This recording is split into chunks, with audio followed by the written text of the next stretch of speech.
عمرو زكي عشان اختم بيه هذه الفقره. غايب من 4 ايام. كابتن ابراهيم يوسف امبارح طلع قال ان قالوا له في الجهاز الفني انه عمرو زكي اتصل بالامس وطمنه هو لاخره.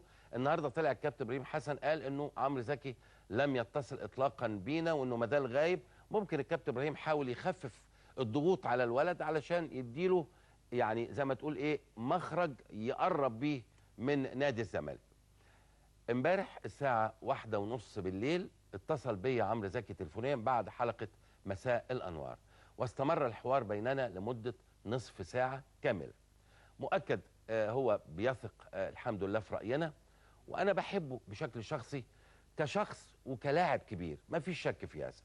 وبالتالي لازم كنت اقول له ان احنا كلنا، مش انا، كلنا غير موافقين اطلاقا على انقطاعه. اقسم بالله ان بنته دخلت مستشفى لمده 3 ايام وخرجت بفضل الله الحمد لله، لكن انا قلت له ايضا ده مش سبب اطلاقا. خلاصه الكلام، عمرو زكي مش مستريح. جاله عرضين، عرض من جالاتا سراي وعرض، وده اول مره حد يعرف الكلام ده، من نادي ستوك سيتي وفقا لعمرو زكي. واكد ان كان في جلسه خارج النادي امبارح، واكد ان العرض موجود في ايده، وربما هذا العرض مش من مدير اعماله نادر شوقي، ربما من ايجنت تاني.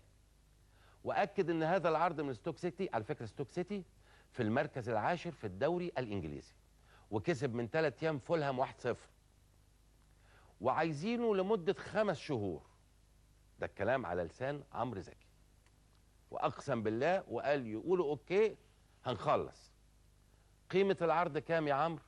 قال ما يقرب من 5 مليون جنيه مصري مقابل اعارته لنادي ستوك سيتي 5 شهور، ثم يعود لنادي الزمالك ليستكمل تعاقده لمده 2 عام قادمين.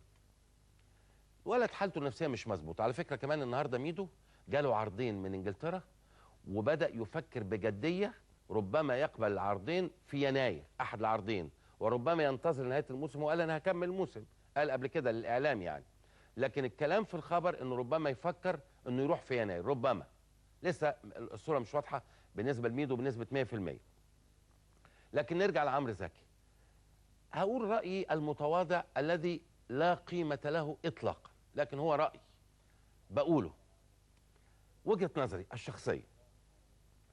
عمرو زكي الفتره الاخيره بعيد عن مستواه، بعيد عن رغبه الانديه القويه في استقدامه واستجلابه ودفع الدولارات مقابل خدماته.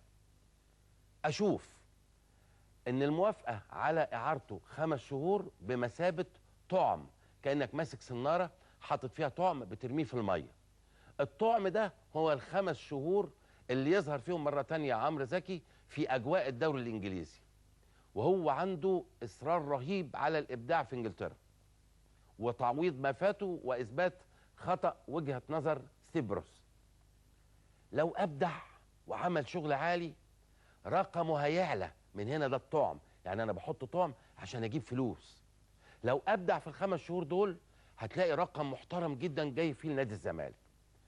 طب لو قلنا لا وبلاش، هيقعد 5 شهور هنا، انا شايف ان الدنيا خوخت معاه، ما هوش مبسوط، ما هوش مستريح. كان له ماتشين على كلامه، ومفروض وفق اللائحه المصاب بياخد اخر ماتشين مش عارف ايه، ما ادهولوش كلام انا مش عايز اخوض فيه لانه شأن داخلي في نادي الزمالك. لكن انا قلت وجهه نظري بمنتهى الحب. طعم يترمي، الولد يجيب، وجوده تخويخه مخوخه زي شبيطه شباطه.